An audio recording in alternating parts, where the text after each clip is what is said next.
I've got to ask you, because I've been pretty critical tonight of the Prime Minister, who didn't call at NSC yesterday when this all broke. He says he was not warned, that Australia didn't have a heads up. I mean, does that surprise you? Because I know with you, when we were in the theatre in the Middle East, when we were involved, obviously, in Islamic State, Australia was involved and assets were involved. You had NSC meet day and night, on weekends, whenever it was required. I just think it's a shocking look that we didn't hear from our Prime Minister until today.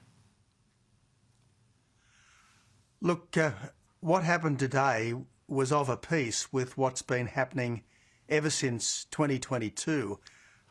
Under this government, Australia has been in retreat from the wider world, and the most obvious sign of that was about 18 months ago when the Albanese government refused to send a frigate to the Red Sea. And this was the first time since the ANZUS Treaty in 1951 that Australia had turned down a specific request from America for military help.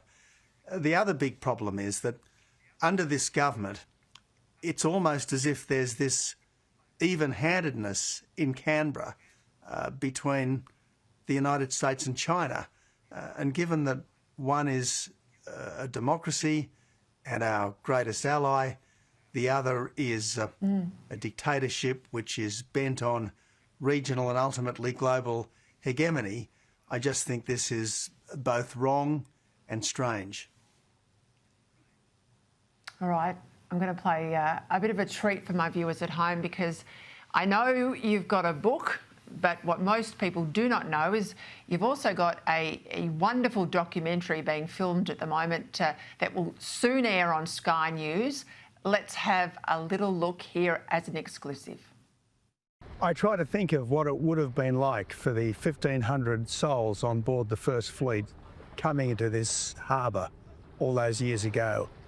Apprehension, anticipation, relief. I don't think anyone can ever get tired of the harbour like this. I'm sure that being here would have excited, even in them, a feeling of hope. Right, that's a sneak peek from the documentary, but let's talk about the book on which it will be based. It's a history book about Australia. This is a big endeavour, Tony Abbott. Why would you write a book, and why do you think it's so important that it be a book about the history of our nation? Well, Peter, all too often over the last few decades, we've had the black armband view of Australia's history. Now, it's not all good, but gee whiz, there is so much more to be proud of than to be ashamed of.